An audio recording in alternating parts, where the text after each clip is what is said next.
Expeditions. View the map, view the beast tree. Pick an activity to do this month. Explore nearby.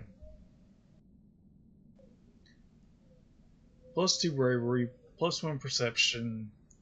Runs with this. Survey the plains. +3 perception, +1 animals.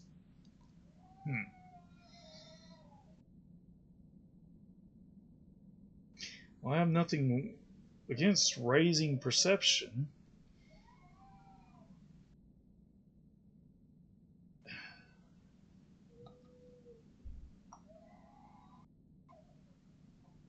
Or bravery, but they're not exactly the traits I'm focusing on. But yeah, sure, let's explore nearby. Alright, thank you for joining me for Nathan Plays Badly, Nathan Streams Badly. I was a teenage Exocolonist. We are in the first month of our 13th year.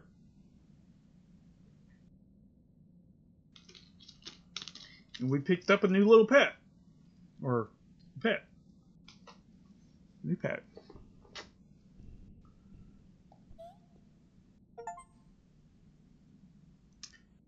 Petting pets. I petted my pet. Okay.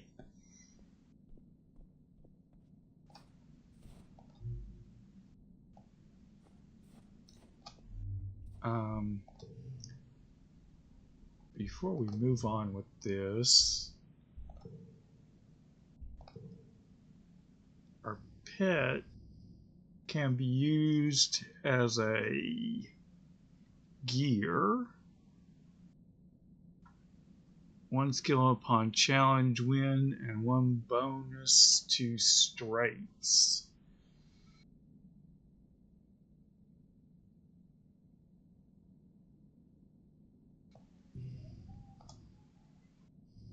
Okay, yeah, that was what I was going to replace with the doll.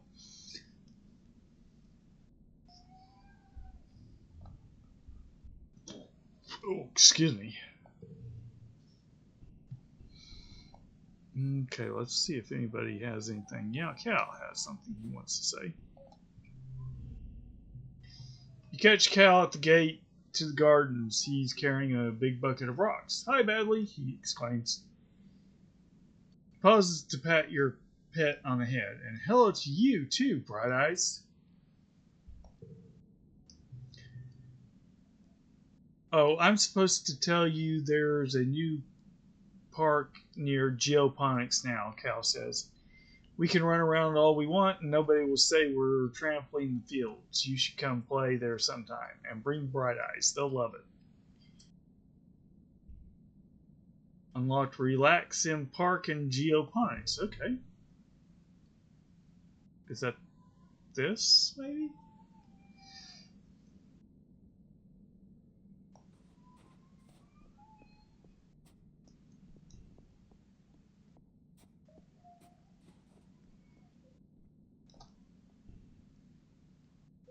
Okay. There's a good question. Where's Tammy? There she is. Tammy is waltzing around the courtyard, pretending her broom is her dance partner. She bumps into you and giggles. Oh, hello, Badly. She says, I didn't see you there. She dusts you off and straightens your jacket. It's easier to do chores when you're having fun. Oh, I love dancing, don't you?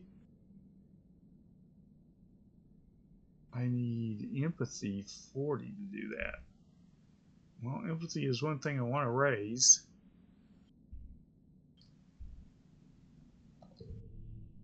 I guess we're done. Question is, what are we going to do for the month? About half upset, so we're not going to go tramping around the outside.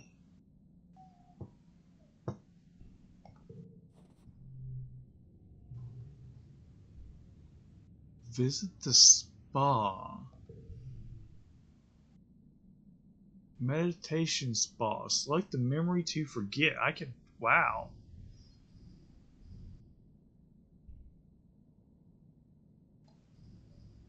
This is my entire catalog here. I could do with getting rid of some of the zeros. And okay, this costs kudos. Don't want to get rid of the 0 -1 stress. Nobody's ever mentioned that there's like a upper limit to how many memory cards you can have. Probably more.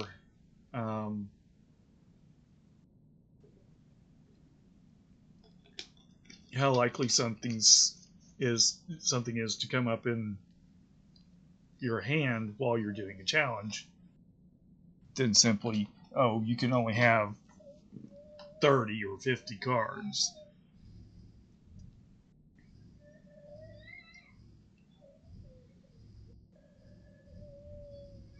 With the zeros and the just plain ones,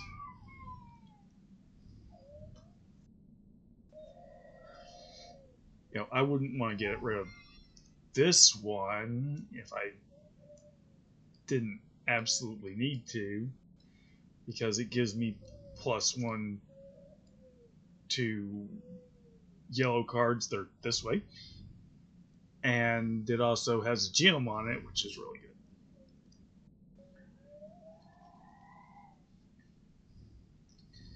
I'm not going to worry about, well, do I want to get rid of the red 0? Brawling.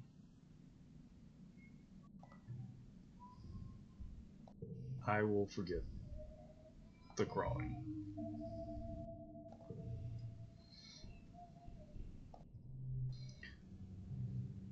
So babysitting, I think, increases empathy.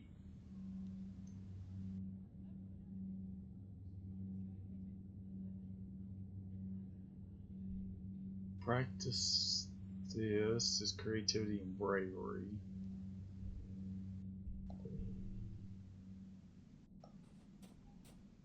We know that delivering supplies is organization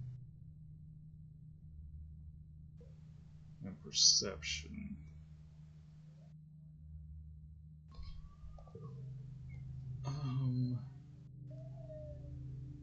Check the notice board real quick.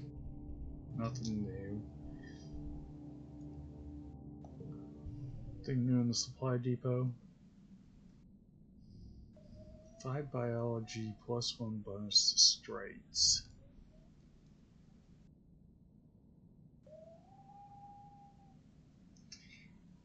I think I like what my pet gives me better, so I'm not going to worry about it. I could get a cake, which I could give to Tammy. If I wanted to increase my toughness, I could come over here, shovel dirt, relax in the park. It's all the same. Could apply to work for a farmer as a farmer if I had 20 biology, which I think biology is my worst thing.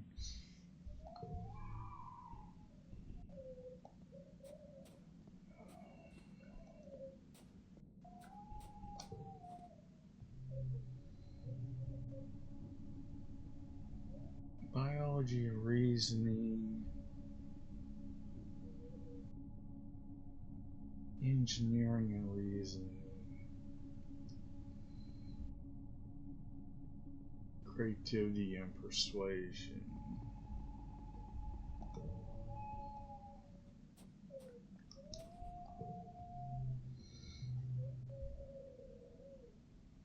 Bravery and toughness. Combat and animals.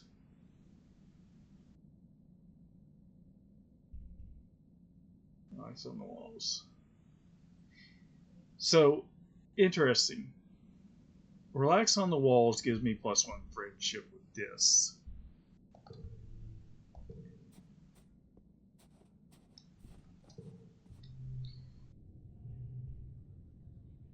Relax in the lounge gives me +1 friendship with Tammy.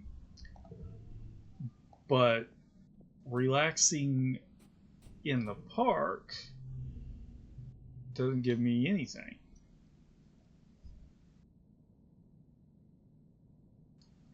If your mom already said no, I agree with her, your dad says without looking up from his work.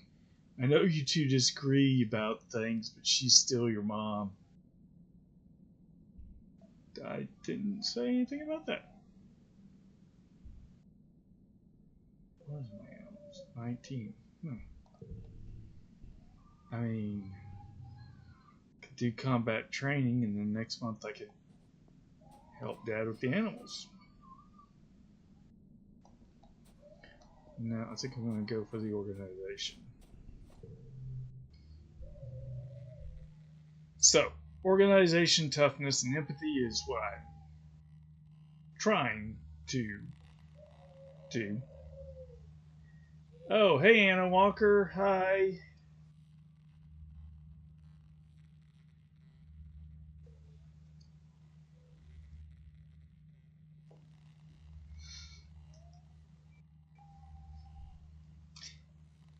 This is me not paying attention to what's going on in chat, just paying attention to my game.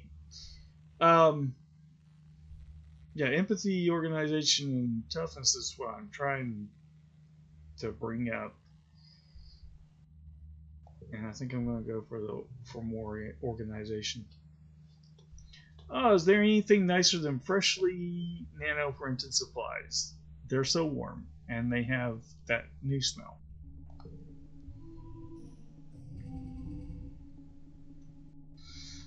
$21.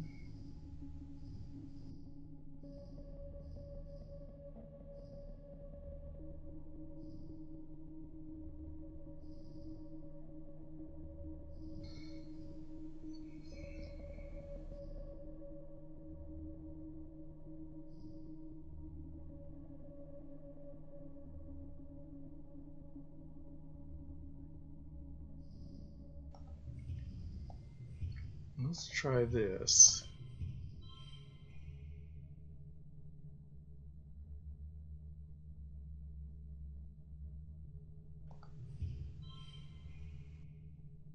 That doesn't work because of this.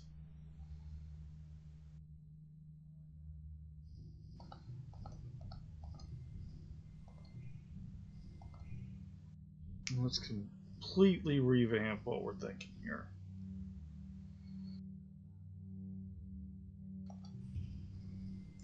Three, 1. Just 4 there.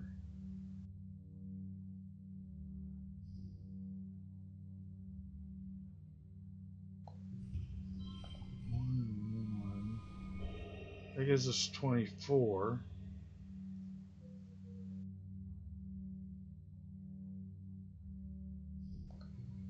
Guess I could put that 5 there. That gives us 25.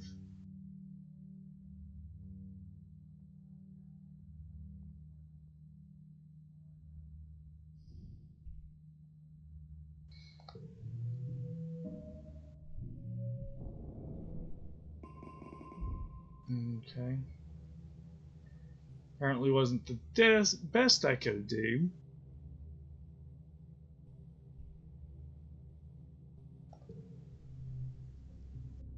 You wake to the sounds of your parents arguing in a hushed tone, clearly trying not to disturb you. You blink away the sleep from your eyes, eventually remembering, wait, isn't today your 13th birthday? Where's your birthday cuddles? Your parents always make a big deal about your birthday. You peek out through the privacy curtain on your bunk and listen in on their argument. You're being unreasonable, your mom says. Badly is a teenager now. You have to give him the opportunity to take calculated risk, or he'll start acting out. That's just what being a teenager is.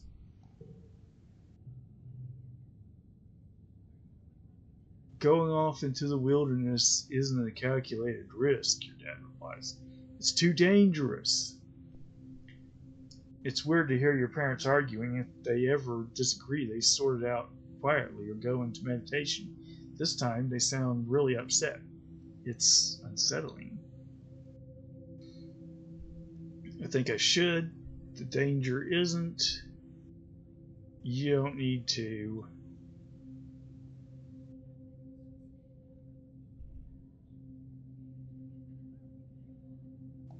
I think I should. They glance at you. Your mom holds up her hand to silence you and goes right back to talking. Germanium, she grates. You've said yourself that we need every person out there surveying for edible native plants. You're even going yourself. Why not our son? Your dad flails his hands helplessly. Because, Flula, he's our son. It's our responsibility to keep him safe. You're not keeping anyone safe by coddling him, your mom almost shouts, and your dad flinches in shock. Badly's survival depends on him understanding this planet we're living on. So you're not doing him or the colony any favors by pretending like this is not the case. Why don't you two just shut up? I can take care of myself. Stay quiet. I can take care of myself. You're brave, but you aren't stupid. You assure them that you'll stay out of trouble. Your dad's shoulder sags as he shakes his head. You barely even know what's out there, kiddo, he mutters. Your mom's fierce expression softens. Hey, badly sorry. It's your parents today. It's your birthday today. And here we are arguing like a pair of assholes. Happy birthday. They both give you a hug. We meant to order up from the canteen and have your usual birthday breakfast, but we got to talking about how Utopia opened up positions in expeditions for kids 13 and older, and well, that's you now.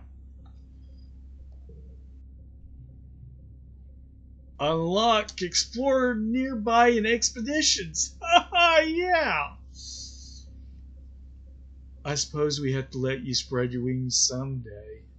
Your dad relents. I just feel better knowing you were safe here inside the colony walls. He gives your mom a faint smile. We decided early on to let you choose your own path in life, so if you want to join expeditions, we're behind you. Just be safe.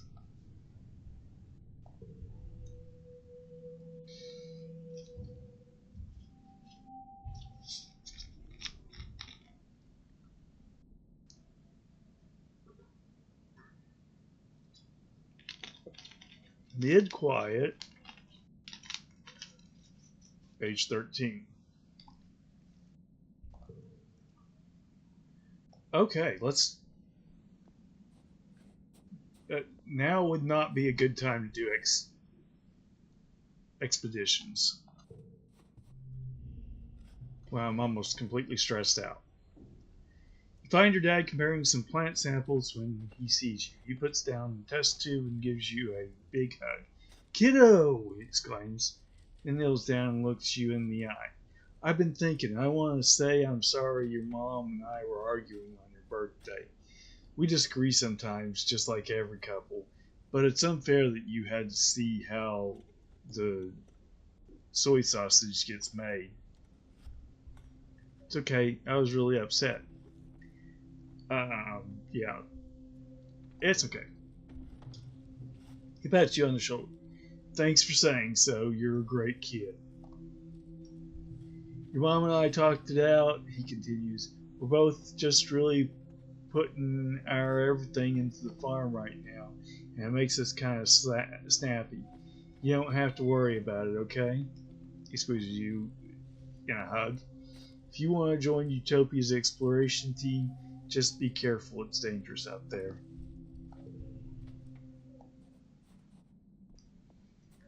First, let's see if anybody else... Yeah, Tammy has something. She's got a cake for me for my birthday. Tammy beams when she sees you like there's nothing better in the world than the sight of your face. Happy birthday, Badly, she exclaims. She comes in for her annual birthday hug, throwing her arms around you and giving you a great big squeeze. Here, I got this. I got you this. It's my empathy.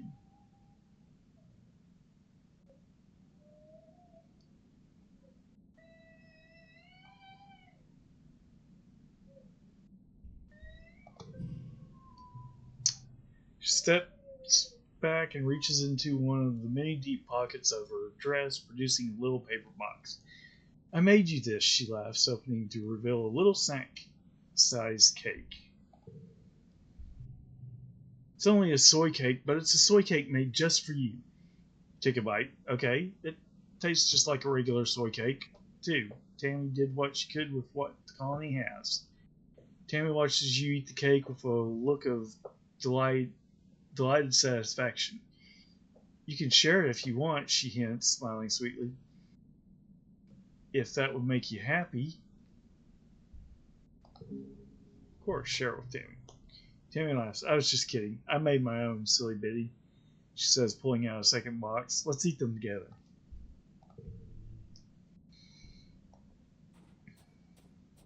Okay, Tang has nothing. Annette has nothing. This has nothing. Let's go see what... Expeditions. View the map, view the beast tree. Pick an activity to do this month. Explore nearby.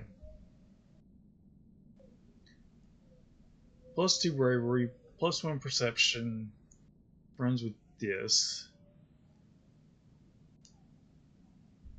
Survey the plains. +3 perception, +1 animals.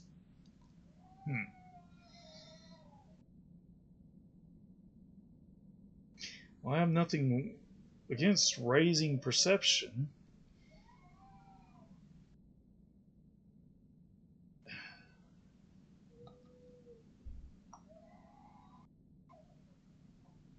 Or bravery, but they're not exactly the traits I'm focusing on. But yeah, sure, let's explore nearby.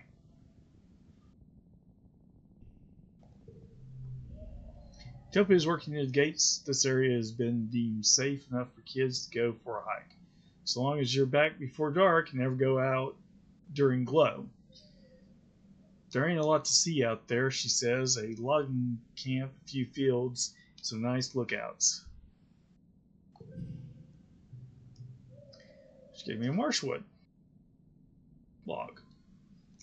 Keep your eyes peeled for useful things like that there marshwood log. She points to a light, sturdy piece of wood by the side of the road. Lumber carriers must have dropped it.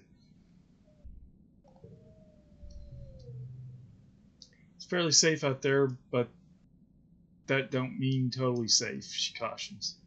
Don't go too far, and if you see anything that scares you, run like heck and make a ton of noise. She helps tighten the straps on your backpack. What you hoping to see out there, sweets? Stuff to collect, stuff to fight. I'm just checking things out. Nothing gets boring. I'm just checking things out. Right on, Utopia says, patting you on the back. Spoken like a true explorer. Keep your eyes and your ears open. You might learn something. Things grow pretty wild up there, she continues. If you pick a place clean, give it a year. Bet it'll look like you were never there at all.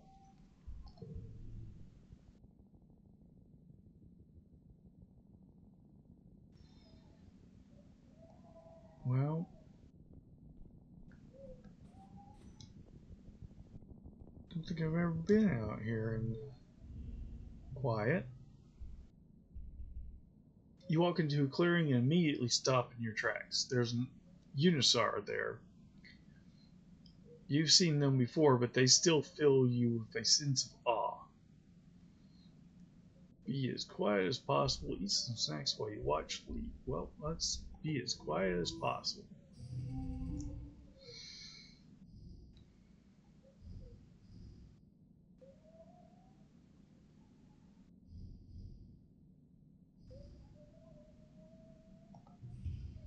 Three, and 4, which becomes a 5.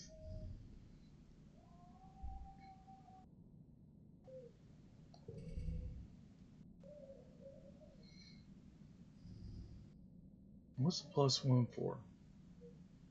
+1 from battle conditions. +1 to physical red cards. Oh, yeah, that's right.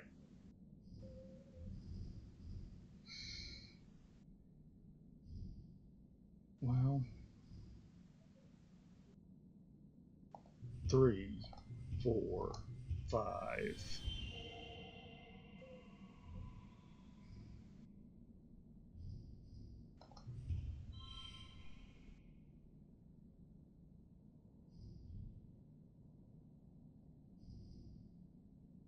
That give me that's 24. If I go with a 6, that's 27.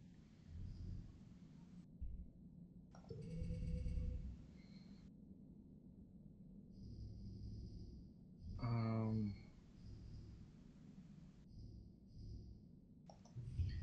1, 1, 1. That's 6. And this is a 5.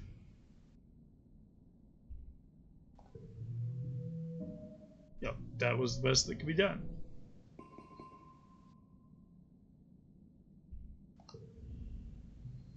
As you settle in to watch it from behind a strand of mush trees, the Unisar looks up towards you. Startled by your movement, you try to hold perfectly still and be quiet your breathing. After a tense moment, it goes back to its business. First, it sniffs out a good tree and rubs the scent glands on its neck against it thoroughly. Then it pees like a crystal waterfall on a rock. Everything it does seems magical.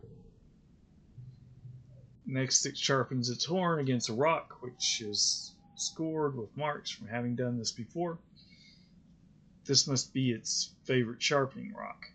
You notice the bulge in its stomach. It must have had a huge meal recently. Eventually, it curls up for a nap.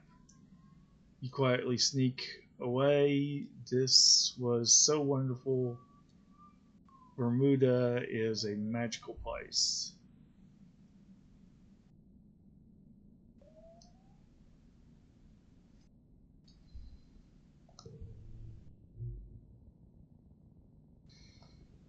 Time passes plus 13 stress, but I got some stress relief.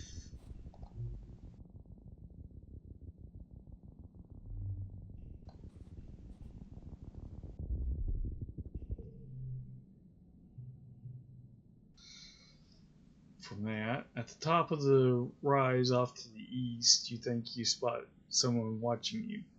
They're dressed in black. Is that Dis? They look away. Too tall to be Dis. Maybe another surveyor.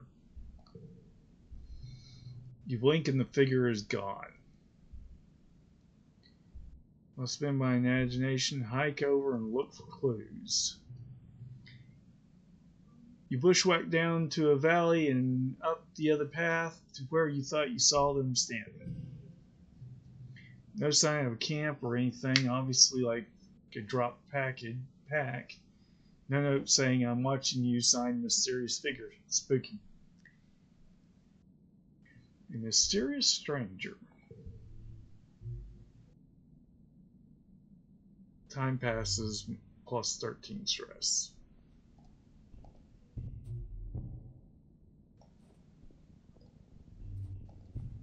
Finding a lot of mushwood.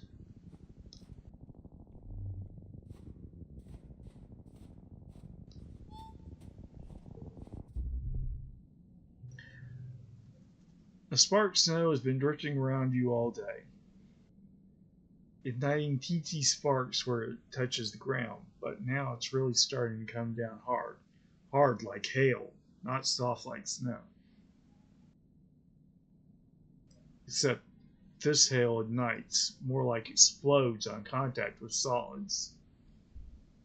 Find shelter and wait it out. Find something to use as an umbrella. It's got a perception of 20. Nothing wrong with a little snow. Find something to use as an umbrella. Rake off a large leaf on a long stem and hold it over your head. It makes a pleasant kind of thrum as the drops splatter on it.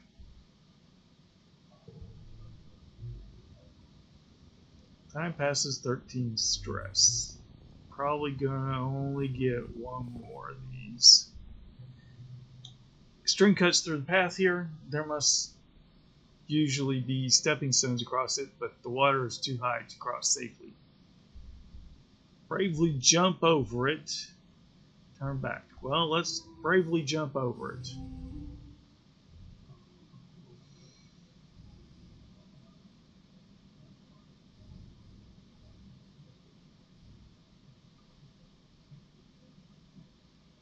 So let's do that. 1 and 1. That's 6. If we do this and this, it's 15. See where the problem is there. That's 16.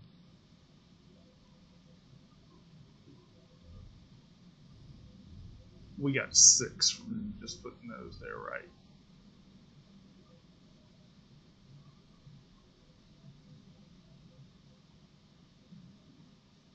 Yeah. So that's better. That's 10 extra.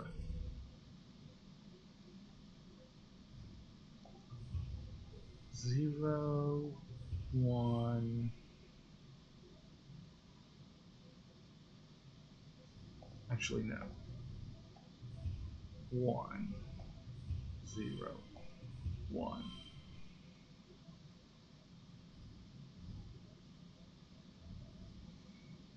And this gains extra if it's on the first or the last.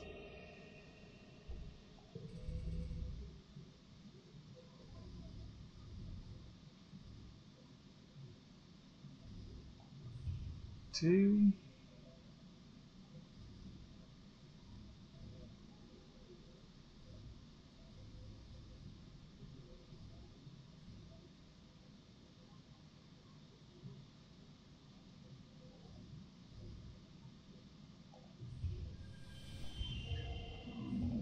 One.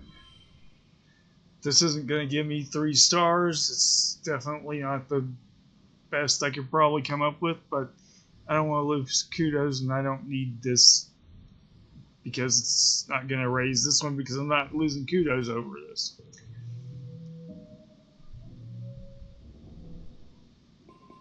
-1 stress, +2 bravery. You bravely fall in and get wet. You flounder towards the other side, soaked but victorious. You're too worn out and tired to continue. You have to go home now.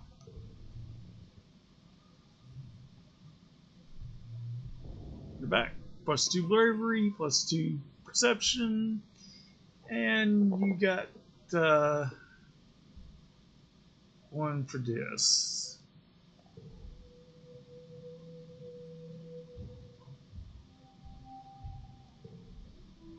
New perk.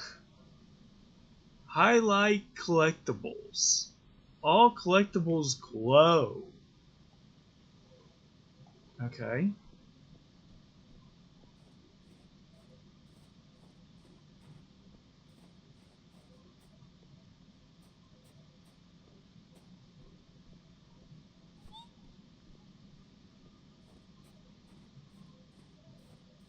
See if anybody has anything they want to say.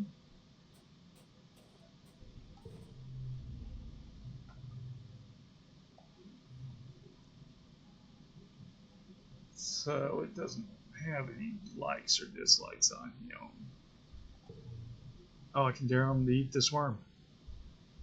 This is fiddling with the toggles on his jacket. Watching the comings and goings of expeditions. I want to go with them, he mumbles. But, like, not with them, you know? Like, I just want to be alone in the wilderness for a while. A little smile plays across the corners of his lips. It sounds nice. Dare you eat this worm? Oh yeah, discounters? Well, I double dare you eat the worm. Can't just turn down a double dare. You're no meek little hop-eye.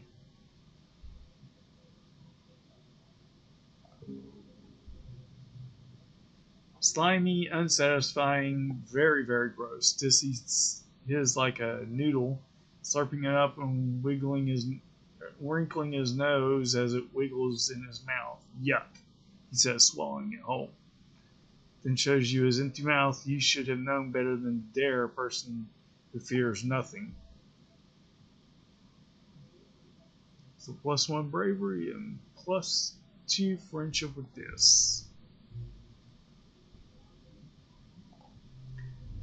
I also want to give you a mushwood log. Thank you. This says clearly unsure about how to react. I'll find something to do with it.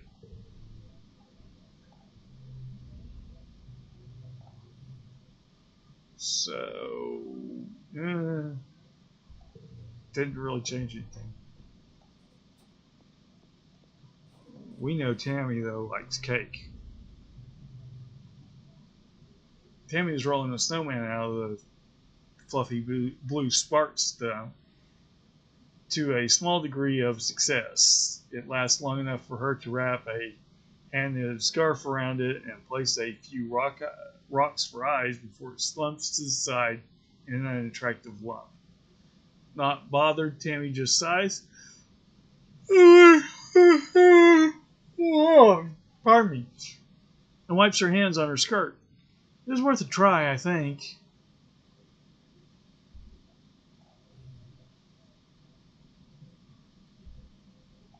I got you a present. Cake. Okay. Tammy claps excitedly. Yummy! I have to save some for Cal too. She says he really, really likes cake, and well, anything you can eat, really.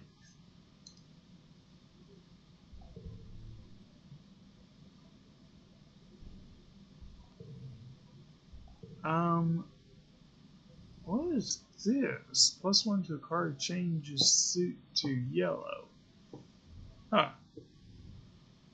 I only vaguely remember picking that up last episode.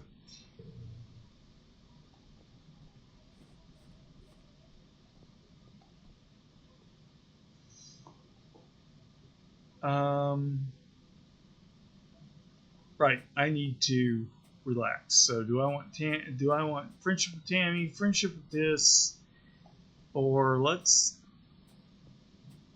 give the park a try and see if after we've done the park once, it maybe gives me friendship with Cal. You and Cal walk through the park, a special place set aside for growing ornamental plants from Earth. It was grown from a precious seed bank preserved for over 20 years aboard the Stratospheric before your mother started planting them here on Varuma. Almost nothing here is grown for food, though many of them are technically edible. It's so green here, Cal says, stopping to smell a bush of fist-sized red flowers with velvety petals. Wow, they smell so sweet. It's so weird. My mom worked really hard on this. It's such a waste of space. It's so peaceful.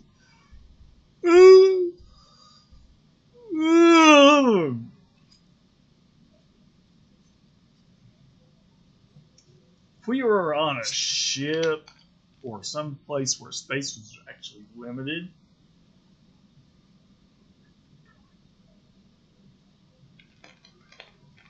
I would probably say it's a waste of space. But we're not. But could that still be the mindset of anybody who was born on the ship and lived on the ship for years? I think I'm going to say my mom worked really hard on this.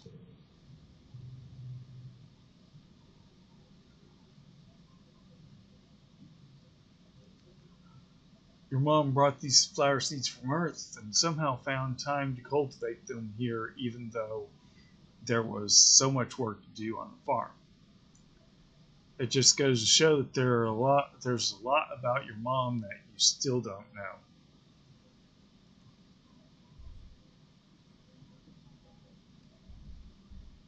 It's so peaceful. Cal breathes deep, a funny smile on his face. It really is. This is one of my favorite places in the whole colony. You can really feel the love in every plant. One pretty white flower in particular is flourishing here, the Asgrenia, your mother's favorite. It seems to be growing faster than even native plants do, covering the paths and bluffs with tiny white stars. You practically have to push clumps of it aside in some places just to make sure you don't crush any. Good thing it's so beautiful. You took the month off. You know, neither of these do I really want to forget.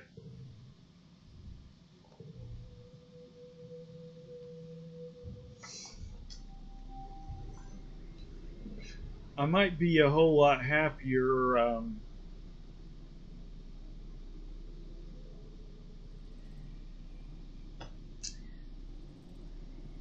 using the spa to forget memories than forgetting them while resting at two random ones. A choice of two random ones.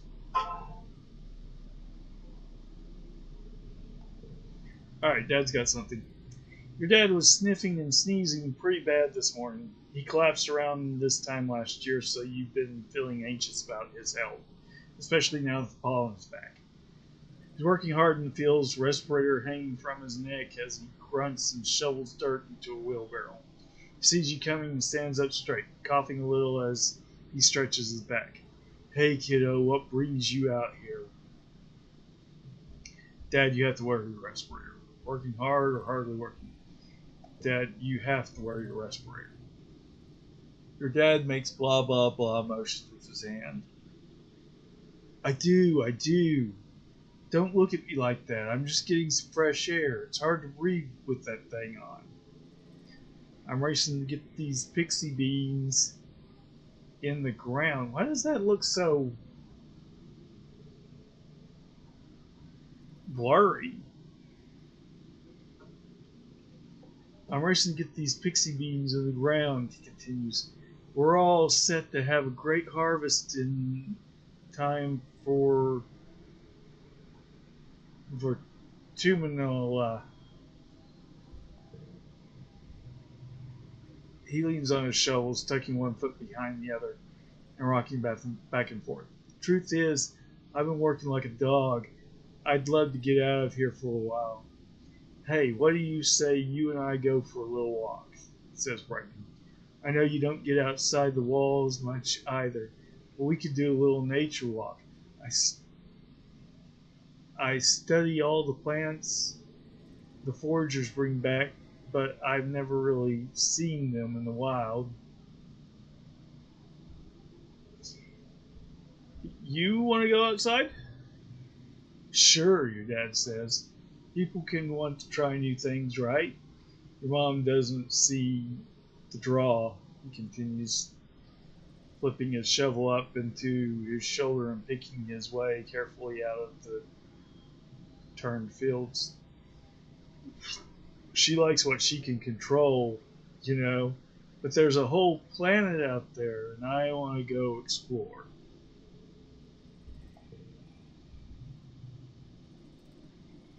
He stops and doubles over, suddenly racked with a coughing fit that makes him unable to speak. He tries a few times to catch his breath, but each time he just starts coughing harder. Pink pollen in the air swirls and eddies around you both. Maybe you should stay indoors. Oh, your dad always. You're just like Instance. That old stick in the mud. I remember when we were younger.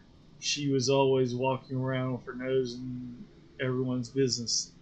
She always thinks she knows what's best for people. Despite his brave words, he has to hold on to you for balance as he catches his breath again. Okay, maybe now's not the best time. Yes, finally putting his respirator back on. But you and me, we have a date with the outside world, kiddo. I'm taking a rain check.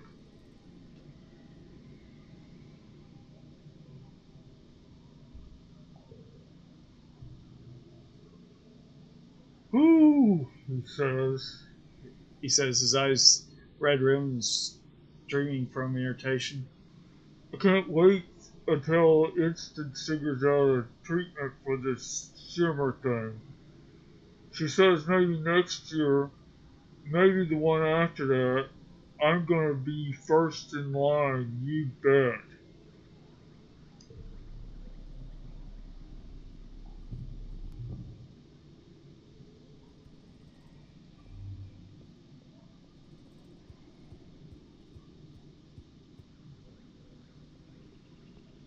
Hmm. I don't see this. Where's this? He should be up here, right? No. Oh, he's out here.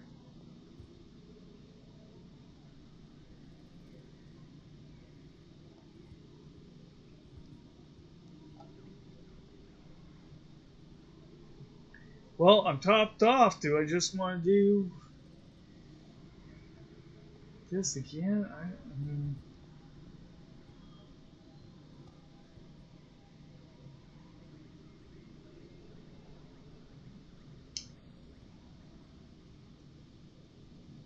I really want to kick my organization up.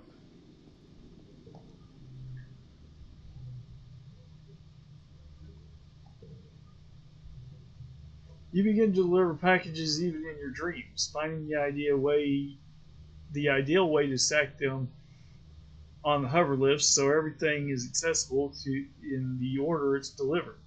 Sometimes you even have nightmares that the place you're delivering is just gone, like there's supposed to be a door there, but instead it's just a wall. Get to work. Card becomes blue. Is that true even if it's unchangeable?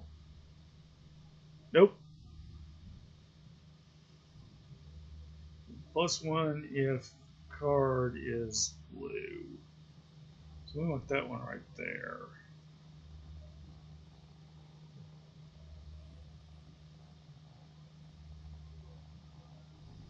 Okay, 2 and 2. This 4. That makes that 5 and that 4.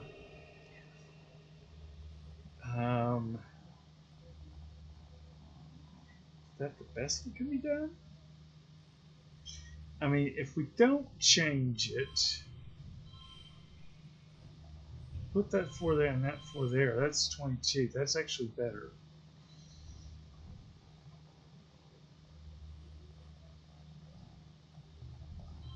Right? Oh no, 22 either way.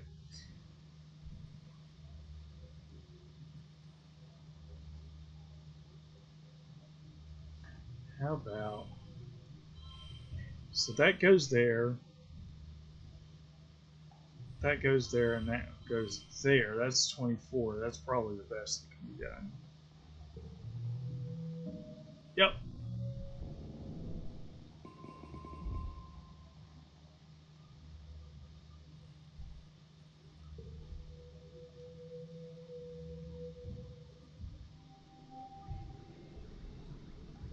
Next month, mid-pollen. Always you want to check around, see if anybody's got anything to say.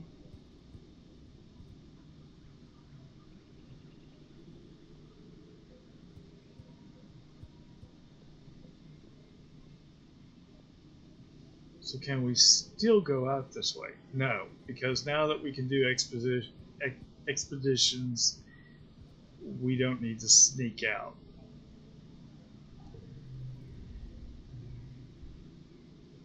Explore nearby. That's what we did. Perception animals. View the map.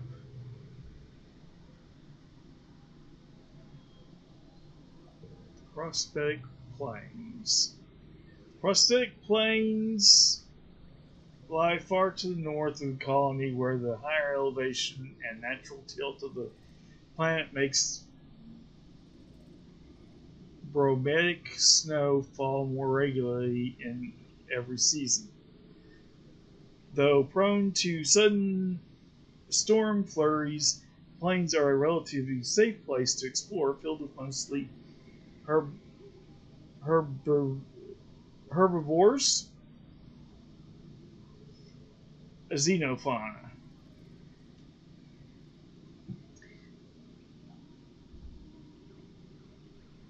The Valley of Vertigo. The Valley of Vertigo is a low-lying trench to the east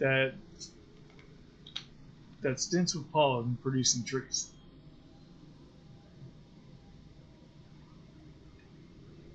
There's a wide variety of edible food here, both plant and animal product, leading to some of the explorers calling this place the breadbasket of Bermuda.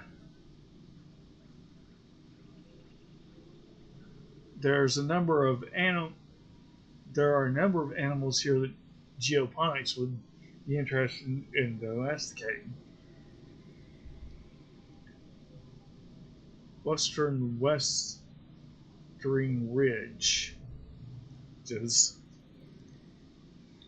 Ridge.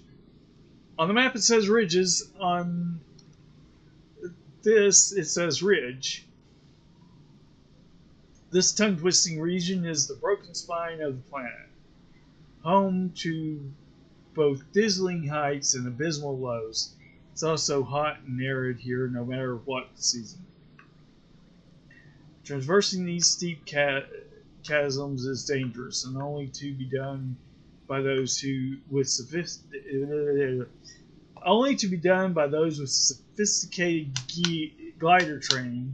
sufficient glider training.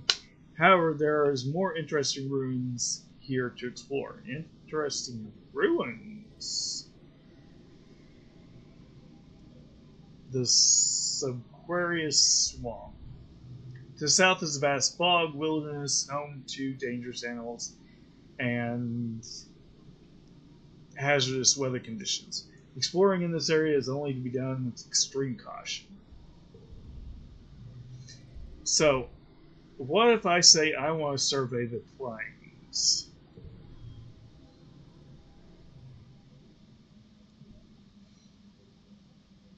Okay.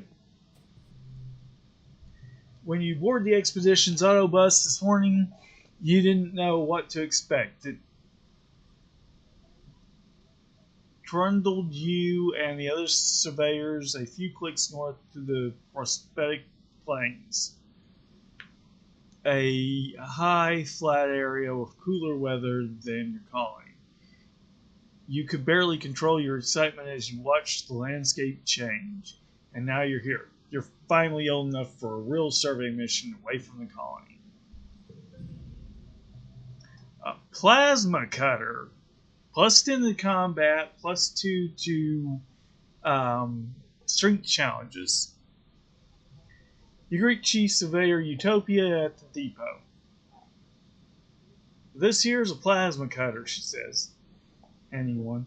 It's a tool for cutting and heating things.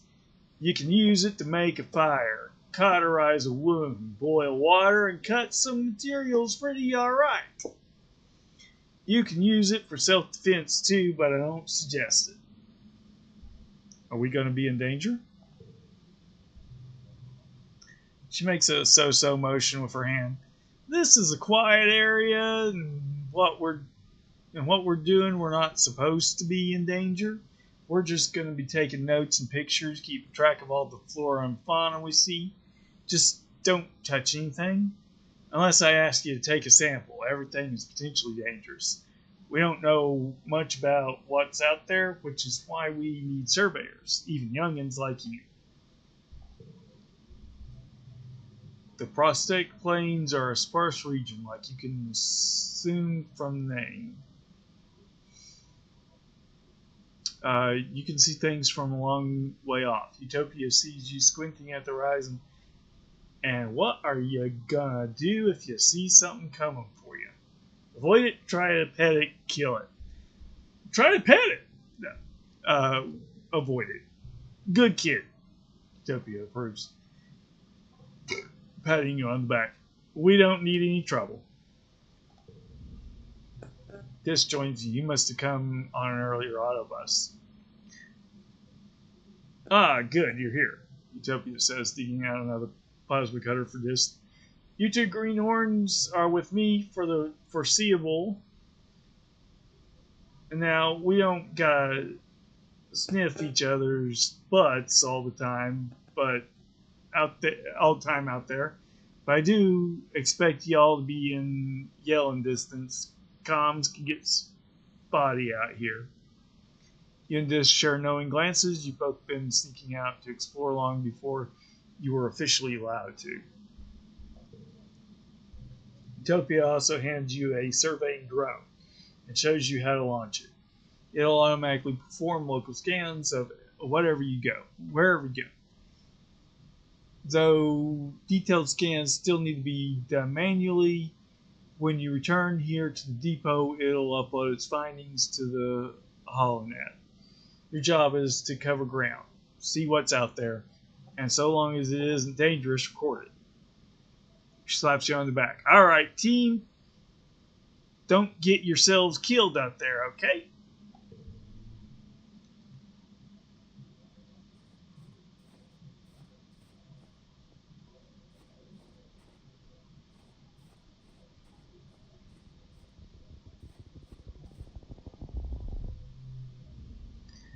Something big suddenly bursts out from the jungle and scampers across the path in front of you.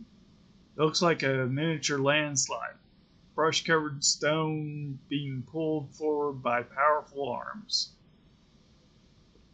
Looks like a turtle with antlers. Hot on its heels is the second one, a little smaller and bushier, but just as full of energy. Oh, are these bush bulbs? Utopia's mentioned seeing them, giant creatures that look like boulders, but grow fruit like they're plants. Like they're part animal, part vegetable, and part mineral. They charge back and forth across the path, so you wisely keep your distance from the powerful animals. But for all the crushing and stomping they're doing, they don't actually seem angry. You swear they were actually being playful.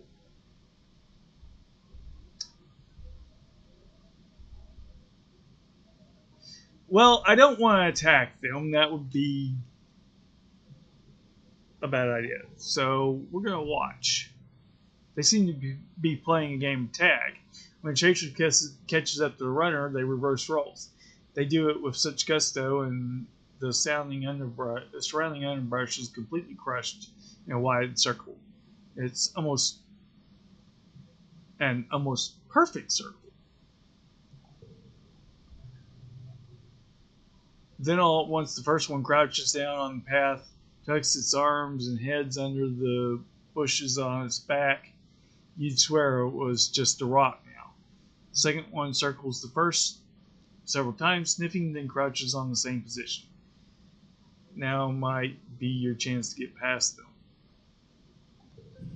Keep watching. The bush bulbs dance. In perfect sync, the two creatures slowly stretch out and up, revealing their rocky bodies and reaching their surprisingly long necks up to the sky.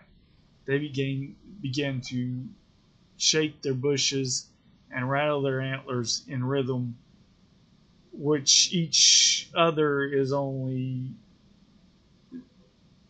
in rhythm with each other as they stomp slowly around the clearing they make. You think they're dancing. The intensity of the dance increases. They're both shaking their backs so hard that some of their branches and fruits are flying loose. Instinctively, you reach out to grab a piece of fruit. At that moment, the dancers shift and... Youch! 28 stress. One of them steps on your hand with the full force of its massive body. You let out a cry of pain and clutch your hand to your chest. Oh, that looks bad. The two creatures have been so intent on each other, they hadn't noticed you there. They're so startled and perhaps embarrassed that they take off running in opposite directions. Well, that was weird.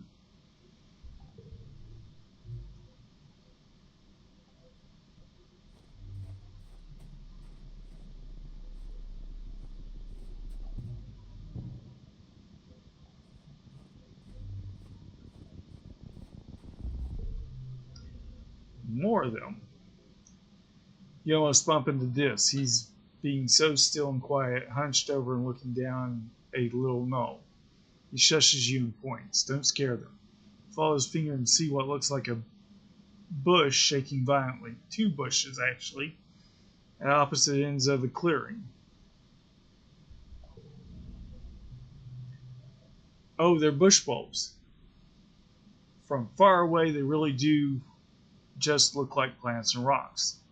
They're fighting over territory, just says.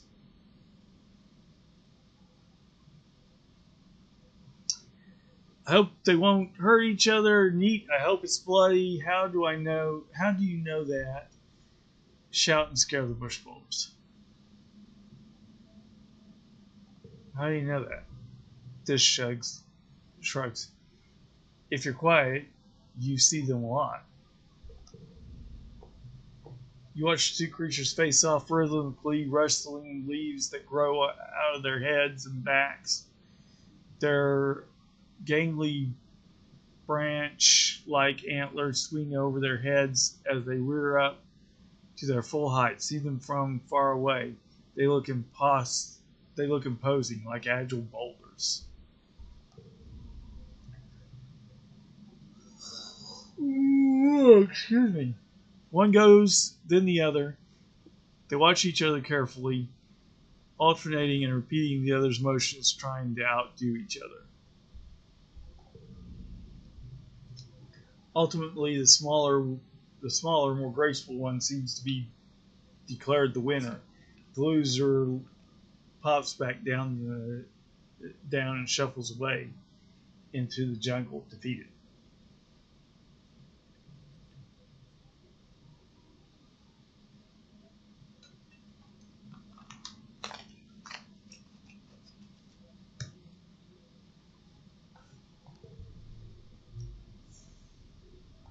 13 stress. Let's walk over here. You stop to admire the light glinting off the water of a shallow circular lake when you notice something strange. Rocks near your feet. They're pink and red, bobbing in the shallow water at the shore. The rocks are flashing golden yellow. This one, then that one, then a pulse, then that one. Oh, then a pause, then that one, then the first one again. You thought it was reflected sunlight at first, but no. Rocks themselves are glowing. Touch a random rock, repeat the pattern, pick a rock up, leave the weird rocks. You know, we were told not to touch anything. However, let's repeat the pattern. You play a memory game with them, touching the stones and the pattern they give you. You feel emotions coming from the rocks. Affection, interest, gratefulness. Somehow you understand they like the contact. Are they creatures or rocks? Sometimes the lines between the two can be blurry on Vertuma. They can't move, but learn about the world from creatures who pass by and touch them. Like the way animals rub to leave their scent, these rocks entice animals to play with them and leave information about the world. You get the sense they're excited for your new scent. To what end, you don't know.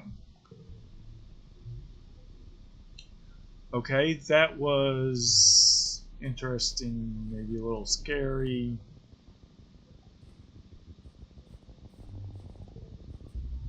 Maybe just weird. The water in this pond is slightly greener color than you're used to seeing. It smells sweet, but kind of acidic too. That's odd. Drink some, yeah, because that's a good idea. Identify it. The animal is 30 or greater. Ignore it.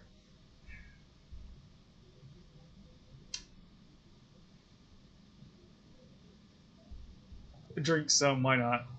The water tastes sweet going down. And not so sweet coming back up again an hour later. Blah.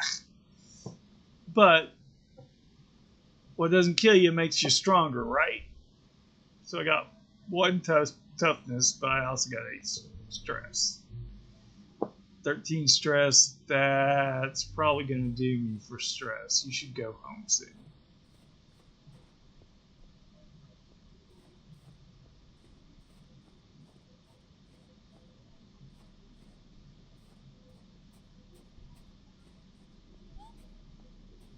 I guess I need to go back the way I came.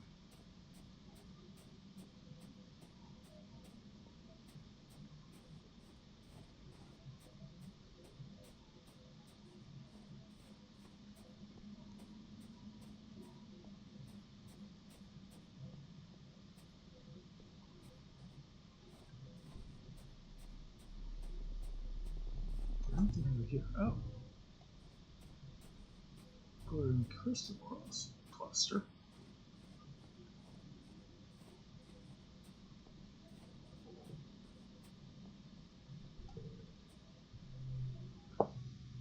This little gazebo is set up as a waiting area for the automated transporters which trundle back and forth between here and the colony. A sign reads Autobus Depot Prosthetic Plains. Sparse vegetation makes it an ideal region for resource extraction. Blue snow is mildly acidic and may corrode equipment with prolonged exposure. Please rinse enviro suits upon return. That's a mouthful. Go home. Are you sure this will end the month? Yes, go home. You spent the month exploring. Perception animals. And 1 friendship with this. You're getting older. It's a magical time in your life, full of discoveries and possibilities. When children become adults and their bodies change in weird, wonderful, and often embarrassing ways. When you were younger, congruence gave your class a frank presentation about preparing for the changes your body would experience in the next few years. Which parts of the presentation were relevant to you?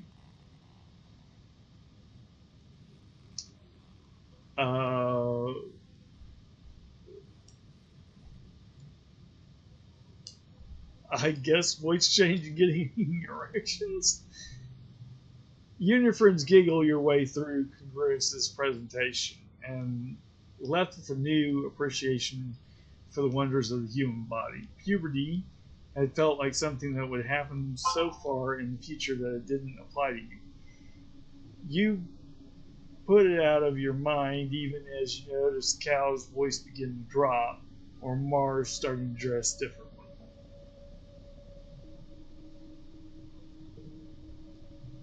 Till one morning you wake up and something feels different. You just know something's off as soon as you open your eyes. Things are squashier than you expect them to be down there.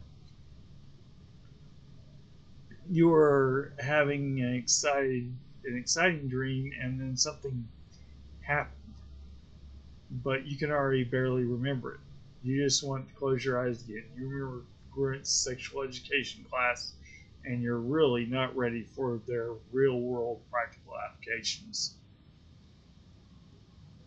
After a few minutes, you sigh and muster up the courage to look under your blankets. Yeah, that's the thing. Deal with the mess. You wait for your parents to leave for work, calling out to you that you're going to miss breakfast if you lie around in bed. When you're sure they're gone, you carefully strip the sheets on your bed and stuff them into the recycler. You put in a requisition for new sheets from the depot and continue on with your day. That night, you find your dad waiting for you. He's pulling your privacy curtain back to show you your stripped bed and looks up with a knowing smile when you enter holding the sheets. He laughs, putting an exaggerated detective impression. Now I can only think of one reason why a teen suddenly cares about doing his own laundry. He points at you and exclaims, "By Jove, I think I've got it." What's up, Badly? Got something to share with your old man? You can feel your face getting red as you ignore him and make your bed, but it doesn't stop it. Aw, kiddo, so it's okay to feel a little wet behind the ears. You retreat into your bunk and slam the privacy curtain closed so you can't hear him make any more jokes. He's so embarrassing. What is happening? Gain status hormones. What is happening? You feel on the edge today, like everything that happens feels so unfair and tragic. Like you want to punch stuff and then cry about it. Like you want to be left alone, but you also desperately want attention. It feels like a fount of new energy is starting to bubble up inside you. Dangerous, uncontrollable energy. Welcome to puberty, Badly.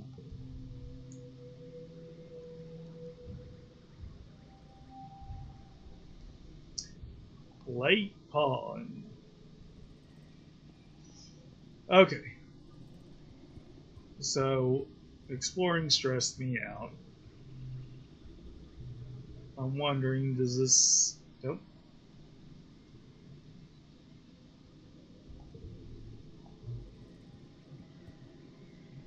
Need a break soon. Need a break now, but I want to make sure nobody has anything they want to say to me first.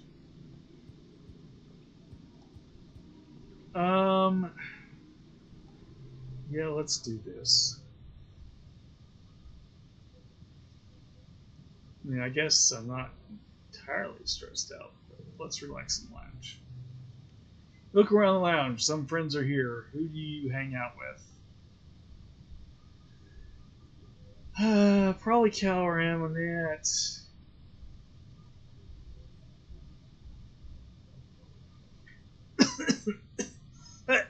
Or Tangent.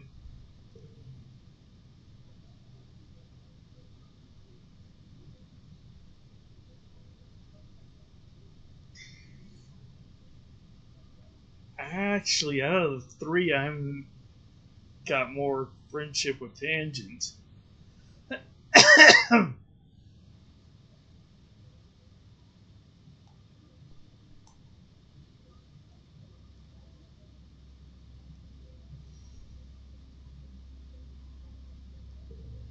Does that mean so I need to spend more time with Phantom Net or Cal, or do I just, well, I got the most heart to Tangent, let's go Tangent. Okay, Amunet. Hey, friendo! Amunet says, I was just gonna get out of here, but you can come with me. I'm gonna play some sports ball. So much for relaxing. Amunet grabs you by the arm and marches you to the sports ball pitch, where she strikes up a game of sports ball that is not strictly regulation.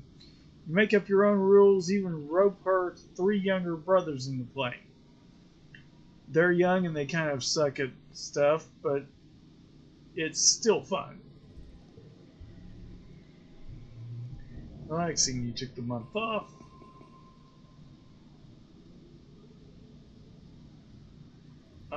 No, I don't want to forget either of those. Playing sports ball might be a good idea. I do sometimes have trouble finding where a good place to put it where moving something to 1 is a good thing. Now we'll leave it. Keep your memories, okay.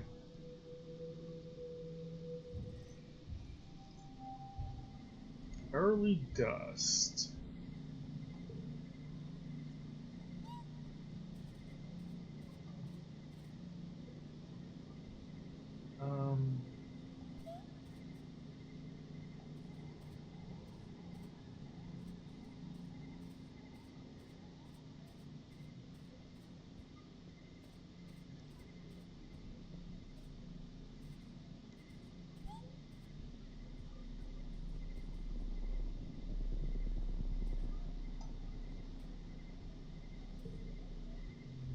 Let's talk to Mars. Oh, hey, Badly, Mars says, breezing past you. I'm sorry, I can't talk now. I'm on my way to work in command. She stops when you don't sound amazed enough. You know, the supply depot, she clarifies. It's the most important job in the whole colony. Anything goes that gets made here goes through me first. Mars' smug smile gets somehow even more smug. Plus, I get the first pick of all the best stuff. Could I work there with you? Wow, Mars, that's amazing. Go straight to seek and ask for a job. Need rebellion less than 20. Ignore her. Could I work there with you? Well, Mars Sims and Haas. I suppose it is a lot of work to do alone. And I do like you. We should stick together. Unlock Depot Clerk in Command. Whatever Mars does to pull Administer Seek's strings works, because an hour later you get a message from them on your holopomp. They're dubious that you will be able to raise to the responsibility of the role, but that's nothing new. Seek is dubious about everyone and everything, but they agree Mars would be more efficient if she had someone else to keep an eye on her. Okay. Let's check the notice board. We haven't done that in a while.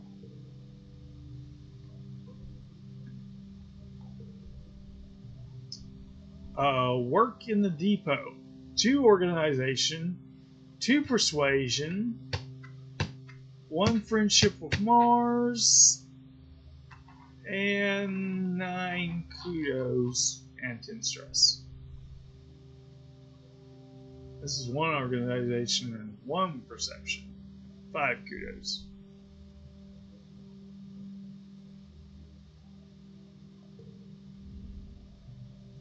Seek rolls her eyes when they see you report to the depot for your first day as a clerk.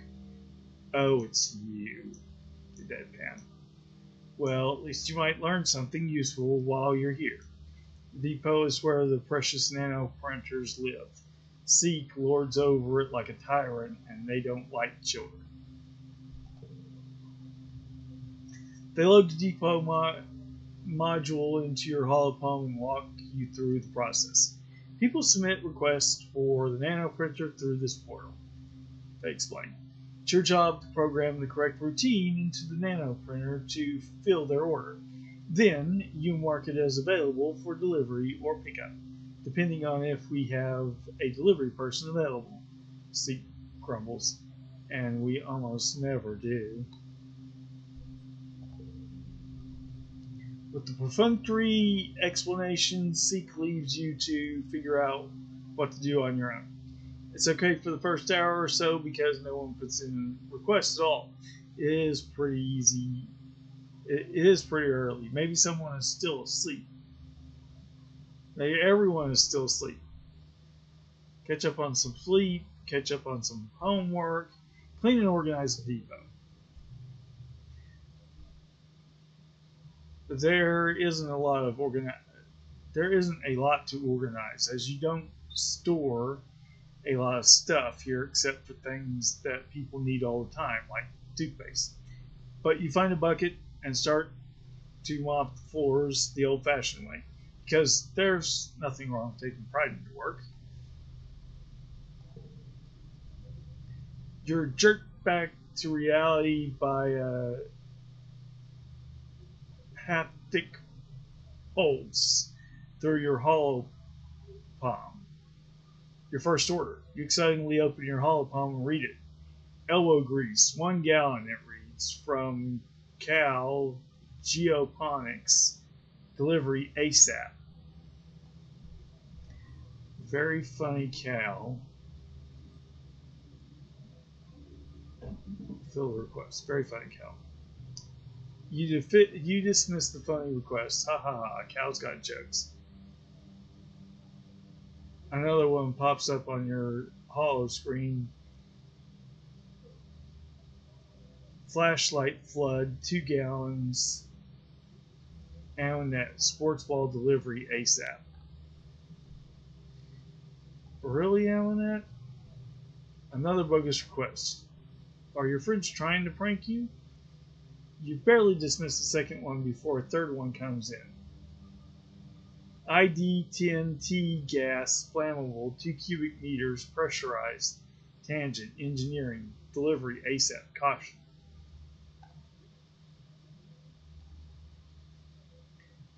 I need reasoning 20 and I don't have it. 16. Fill the requisition. You fill the requisition to your hollow. You fix the requisition to your hollow screen and fire up the nano printer. Huh. There must be something wrong because you're not finding anything under.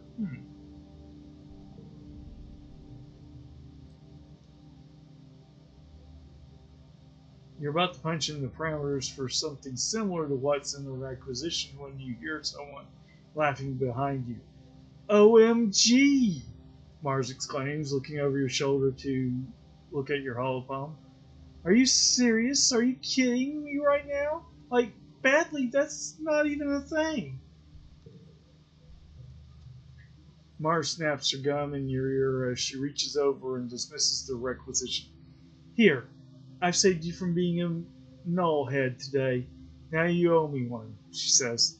I take payment in acts of service.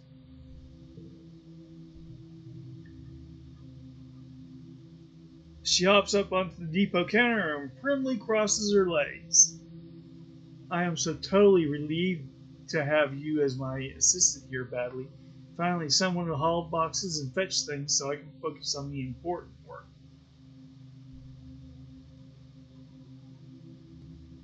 Your assistant. I should be in charge. Maybe we should share responsibilities. Sounds good to me. You're assistant. I should be in charge. I don't care which of you is in charge, Seek interrupts. As long as you get the work done. Seek pauses. Wait, did you wash the floors? They say, looking impressed. Well, that does deserve a reward. Here you go. I got 2 kudos. And 2 friendship with Mars. You would think that she would be insulted.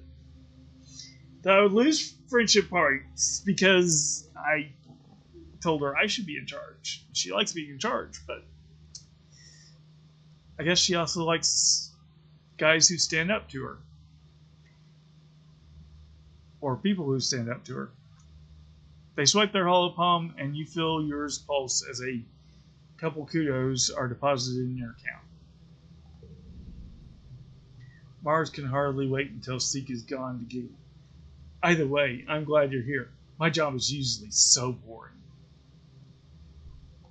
Get to work. Working in the depot. Crab becomes stew. Okay.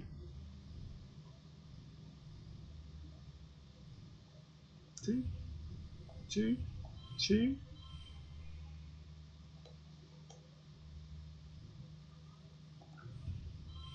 5. And that's 2. Well, maybe 2 should be at the end then.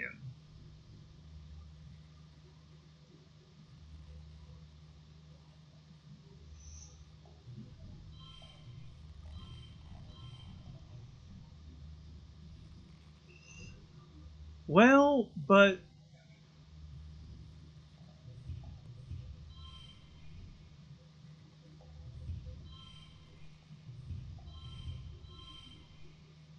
24. That's better than what I was going to get. I guess that's good. Plus 4 the organization, 2 persuasion. 10 kudos. 8 stress. It's fortunal and time for speeches, games, and feasting. You stare hungrily at the feast table. Sure, it's mostly soy rations, but it's still more food than you usually see all at one time. This year, though, there's something new. Great big turnies of glowing beans. Weird. You try to sneak some food before the speeches start, but Chief Engineer Instance catches you and smacks your hand away. Your mom gets really mad at her, and it causes a huge yelling match. Your dad directs you away from the table as Instance blames your mom for the way things are right now, whatever that means. Your dad passes you a soy sweet to keep your tummy busy during the speech. He's the best. Governor Endicott takes the stage and manages to calm everyone down. Welcome, welcome to our 4th Bermuda celebration, she says, speaking through a maxiphoner. Her voice has been getting weaker lately and can't reach across the square the way it used to. I'm proud, as always, to stand before you as your governor and celebrate another year of peace and prosperity on this beautiful planet. Endicott steps aside, wobbling a little as she walks, leaving Seek to complete the annual formalities. Her mom steps forward. This year's feast includes a new glow-in-the-dark food.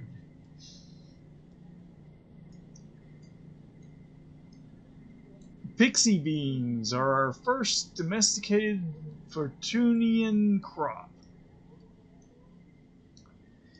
The crowd applauds and your mom raises her hands. Credit goes to Germanium.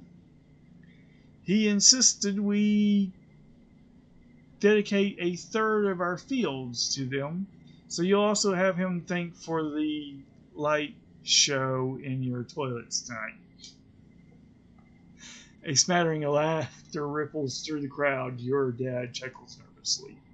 Your mom's smile fades. As you know, we lost our hydroponics and microbial soil during the wormhole incident. She says, these pixie beans will make up for losses we faced with our earth crops. Edicott's wee voice rattles through the maxiphoner. Thank you, everyone. Let's get on with the games. The crowd packs away the chairs as the children gather in the square. Which competition do you participate in this year? I don't have enough for either of these. Creativity 20, reasoning 20. But quadathlon. Come directs your attention to this year's edition. A cloth-covered mountain as tall as 4 adults, studded with mysterious protrusions.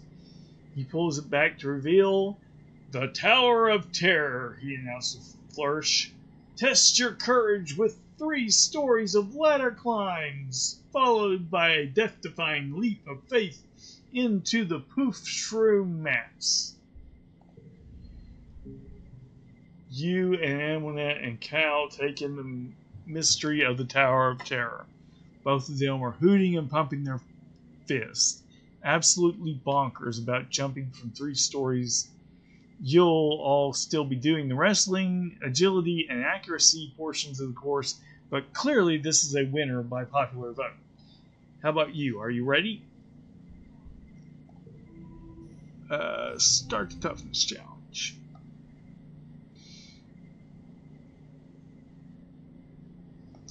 Five and another, and a 7. Plus 1 of this from this card. Plus 1 of left card is mental blue.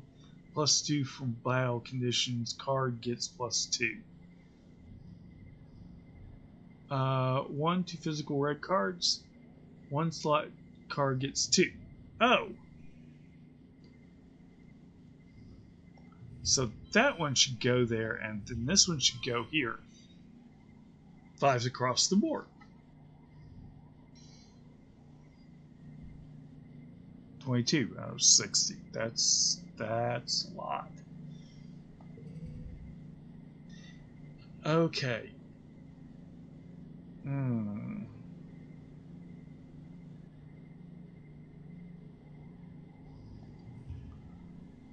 4, 5, 6 is 8.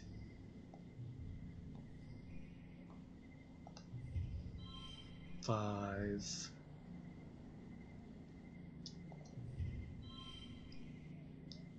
25.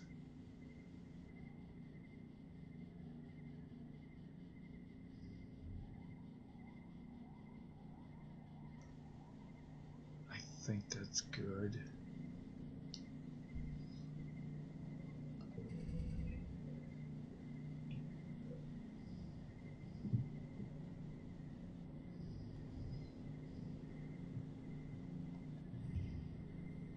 Zero, 2, 2, 4. Make you get 5, and that's a super win.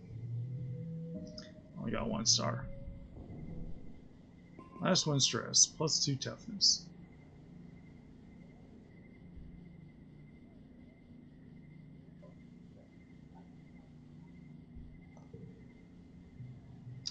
You blow through the obstacle course, the basket shooting, the bot wrestling with ease, and you arrive at the base of the Tower of Terror with a determined gleam in your eye.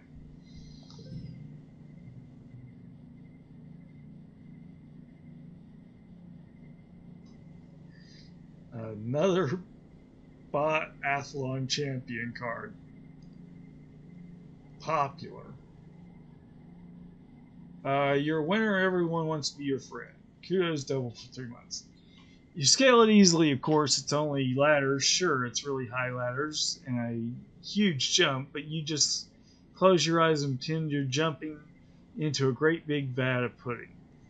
Come award you first place in the quadrathlon. Congratulations. Finally, it's time for the feast. The pixie beans are a hit. Your parents keep tutoring. There are many benefits. They grow well here. They're super nutritious. Taste great.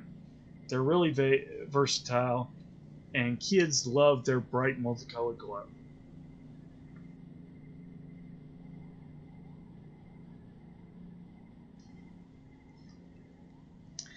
Your rumbling stomach has made you grouchy. Your parents won't let you eat until they finally stop bragging about their dumb beans. Consider the options: pixie bean soup, pixie bean salad, pixie bean chili, even pixie bean aforba dessert.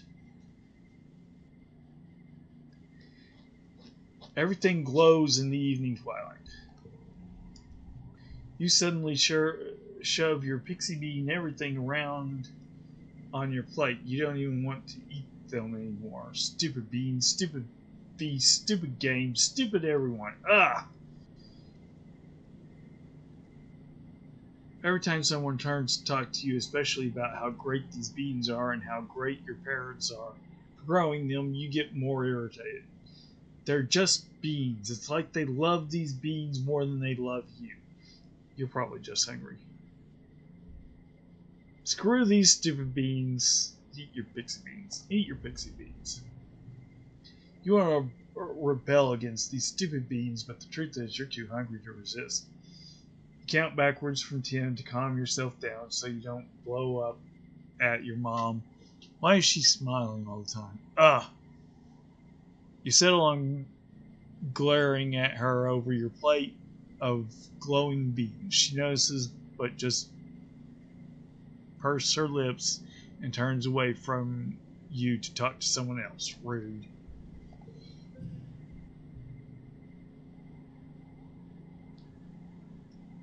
You shove food into your mouth, trying not to look like you're enjoying it. Okay. It is as delicious as everyone says. And you start to feel more human the more you eat. Right, yeah. Food. Food is great. You do feel better after you eat something. Everyone is in high spirits at dinner, breaking off into little groups to talk or make music together as the sky darkens from the shortest night of the year. You feel your mood improve by the minute as your friends pull you into a fun rhythmic clapping game. As your irritation fades, you wonder if this is what congruence meant when she warned that your hormones would make you feel out of control sometimes. When you go back to your quarters, you get ready for bed. Your dad gives you a big hug. It's exactly what you needed.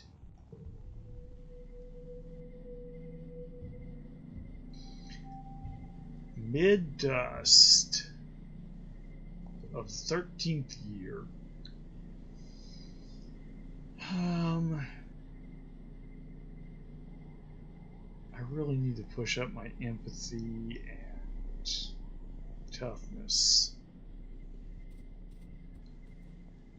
Anybody got anything to say? Anybody got anything to say to me? You and Annette are playing in the garrison yard with sticks, chasing each other around and pretending to be sword fighting. The adults trained nearby are patient with you as long as you don't get near the target dummies. But sometimes you stray too close. Watch out, Annie. One of the security personnel calls out as Annette bumps into her. You kids stay behind the fences, okay? It's Ammonette, she reports as you both retreat to a safe distance. Eminette throws her stick to the ground and pouts. Just 'cause everyone else shortens their names, it doesn't mean I have to do it. I like being Eminette.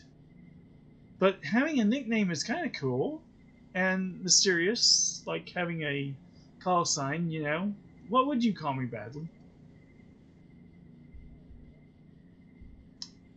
What's wrong with Annie? How about Neem?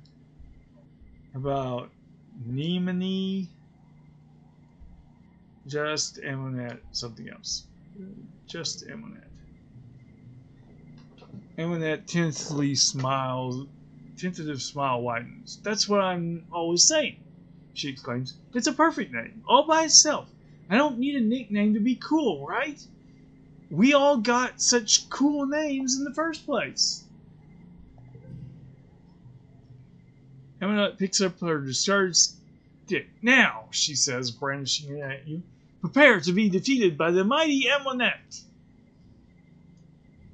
Eminette's loyalty. All red cards under 2 become 2. Spend the next hour sparring with Eminette in the yard.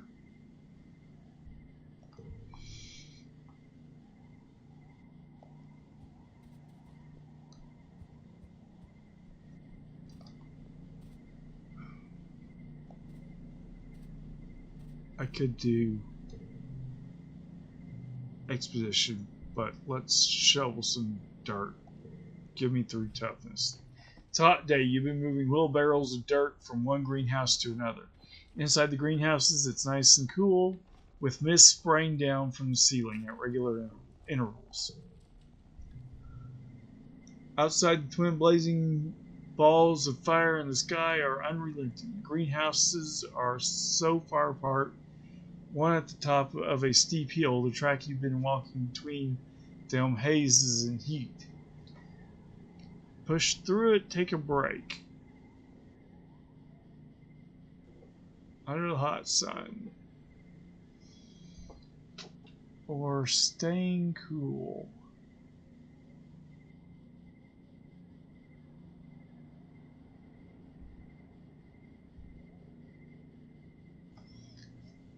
Oh.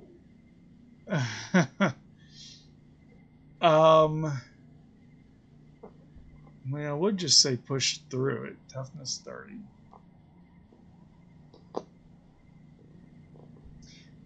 But I think I actually like the staying cool card better. Let's take a break. You decide to hide out in a greenhouse for an hour until the heat of midday passes. You bump into your parents doing the same thing. Smart kid, your mom says, handing you a canteen. Your dad has set up a reclining plastic chair right under one of the misters and invites you to lie there under the spray. It's so nice. Your parents know how to take care of themselves. Shoveling dirt. It's all yellow cards. Zero stress. 4, 4, 4, and a 5 for 31. Super goal. 3 stars.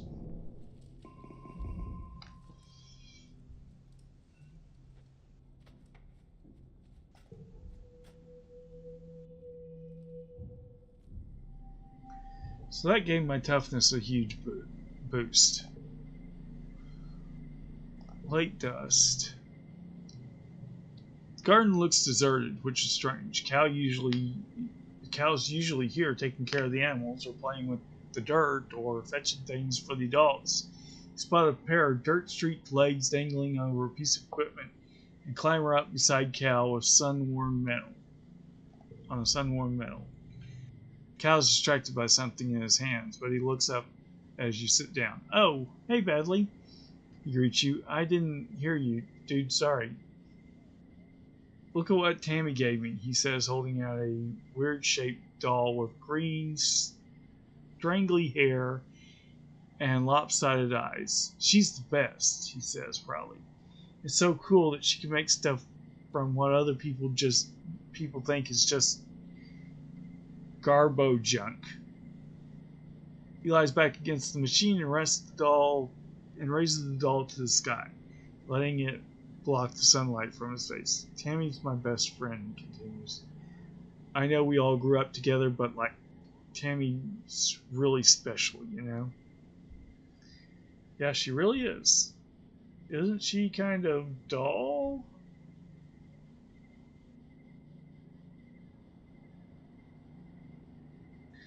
I don't know her very well.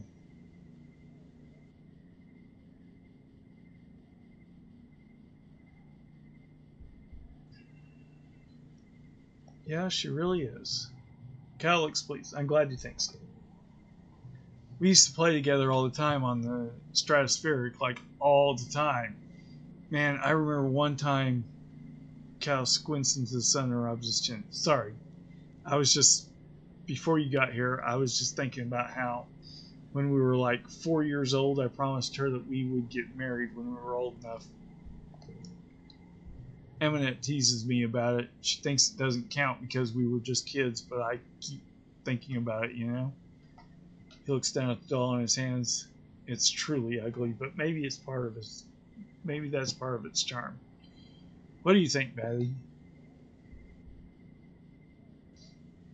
No, I'm not flirting with Cal. It's a romantic. People change. It's romantic, but people change. Cal sighs. I guess that's true. It's been like 8 years. Maybe Tammy's changed her mind, or maybe she doesn't even remember I asked. Plus, I don't know how I feel about it. He's quiet for a few seconds, but then he laughs awkwardly and shuffles his hair so it stands up like a dandelion. Well, the good thing is, we'll be best friends forever, no matter what. You and Cal spend the rest of the afternoon basking in the warm sunshine and chatting about growing up on the stratospheric. He gets a little quiet when Tammy comes up again, but otherwise, it's a pretty happy day.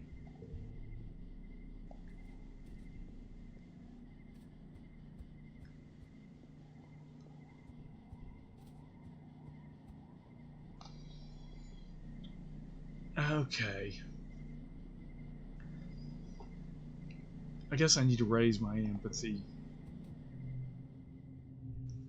So we'll do some babysitting.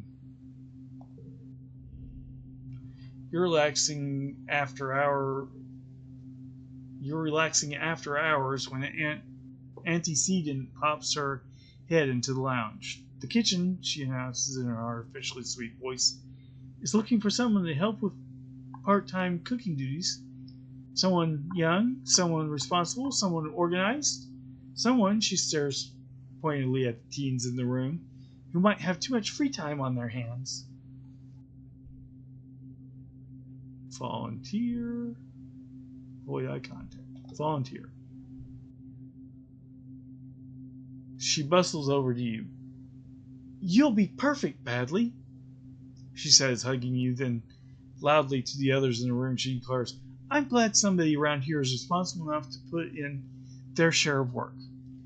A lot of cooking in the living quarters. Everyone else ignores her. Shifting awkwardly, no one wants to disappoint their auntie. Antecedent gestures towards the nearby cafeteria and tells you to come by next week so she can show you the ropes. Get to work. There was nothing really babysitting about that, but okay.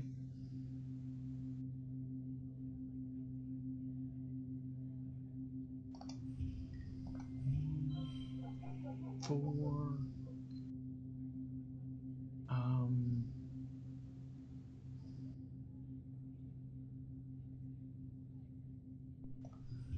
5, but let's put this on there because that gives this card +2.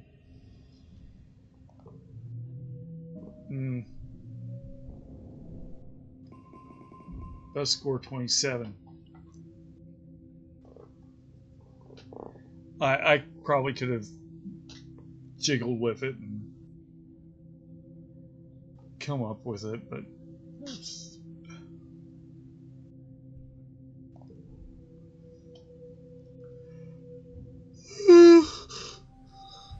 early wet.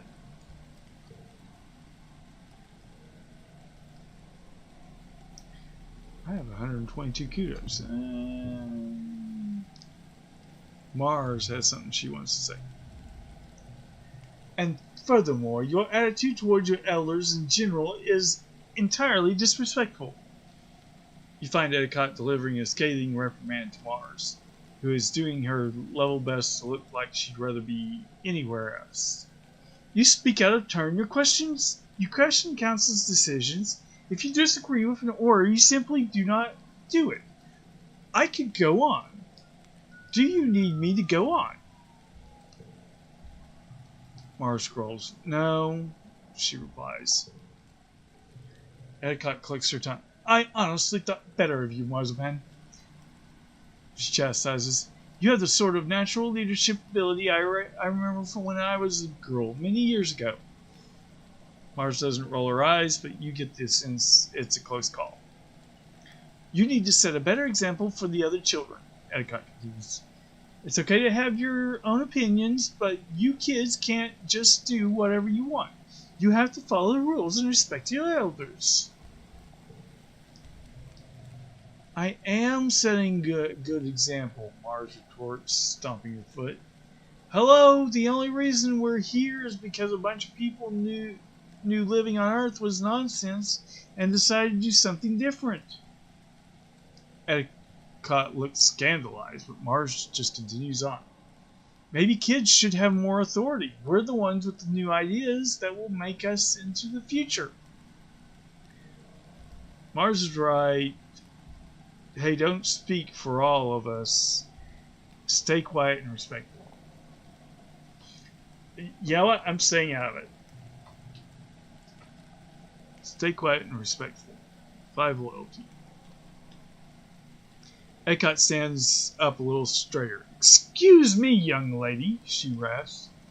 To whom do you think you're referring when you call on the bravery of those who left Earth and dreamed of a new world? I have been in command of this colony longer than you've been alive, she continues.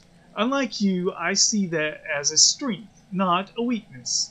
For example, I remember a time when a child would stay silent and learn from the experience of their elders. Why, back on Earth in my day... Mars locks her eyes with you and gives you a subtle, can you believe this expression, as Etiquette goes on one of her formless rambles about how life on Earth wasn't entirely bad, and how this colony could use a little old-fashioned human discipline. After a while, Etiquette loses her train of thought and puts her hands to her forehead. Both of you get back to your duties, she sighs. Marzipan, I don't want to have this talk with you again. Mars makes a disgusted noise and storms off.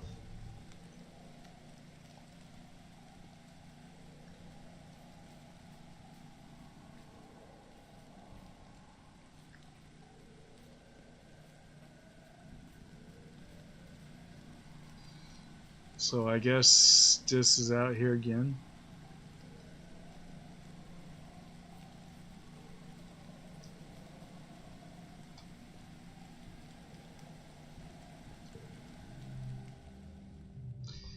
Let's view the notice board. The gates will be closed during glow, and a strict curfew will be in place. Plan accordingly. Here's a good question. What is involved in cooking? Helping in the kitchen. +2 creativity, +2 empathy. This is better than this. I mean, not for the empathy. It's one more creativity.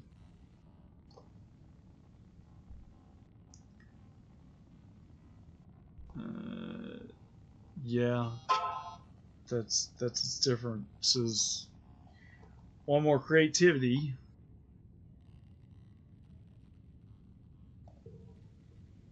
We'll do it. Back in space, cooking involved programming ration machines and putting dishes in the lasermatic dishwasher because water was too precious to clean dishes with. But now, you're growing more real food and trying to figure out how to cook with it. The cafeteria kitchens are bright and full of good smells. There's always something baking or boiling or frying. You take a deep breath in and just hold all the deliciousness in your lungs. Chief Steward Annie, known to the kids as Antecedent, is in charge of everything in the living quarters. Running the children's crèche, coordinating cleaning bots, and of course, cooking for the whole colony. It's a lot of work, but she's good at delegating to all of the kids she has raised here, including you. She's a big believer in learning by trying and doesn't mind if a few dinners are ruined in the process. Tammy waves cheerfully at you, and Antecedent welcomes you with a big smile. Oh, look at you two. I just know you'll be a huge help around here. She shows you the kitchen nano printers. Just press this button and the ration machine will spit out a freshly pressed cake of soy rations. It's not tasty, but it's nutritious. Then she shows you the range. A large pot of brown stew is bubbling away. Here's where the real magic happens, she says proudly. Tammy clasps her hands excitedly. Auntie, will we get to decorate decorate cookies? She asked. Sometimes me and my dad used to decorate cookies together, and it's really, really fun, and I think everyone would really like it. We could do stained glass cookies with baba fruit jelly. Yeah, let's make cookies. Be realistic, Tammy. Yeah, let's make cookies. Antecedent chuckles. +1 Tammy's confidence.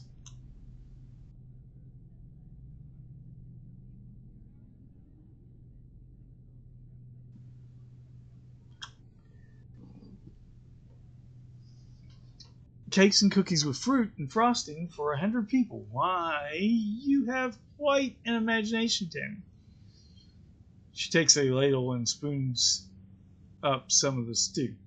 We need to focus on large, hearty dishes that can easily feed many people, like the stew, she says.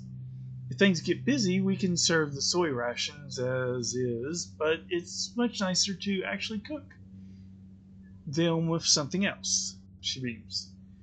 Full tummies make for happy workers. Antecedent sets you and Tammy up with a few basic kitchen tasks and leave you to it. If you need help, I'll be just around the corner, she says. Or you can ask Congruence for advice.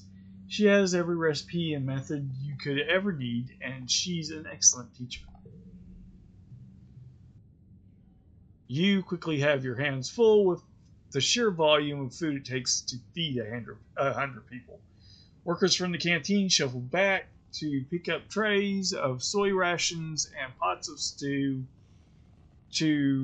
at regular intervals. Somehow you keep up.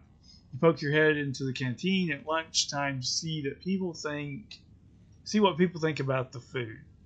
Seems like they like it. Maybe you're cut out to be a chef. Okay, random card locked in one slot.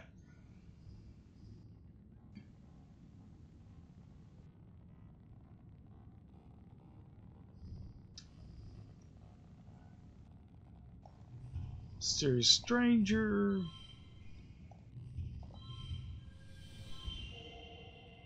26. And that was the most.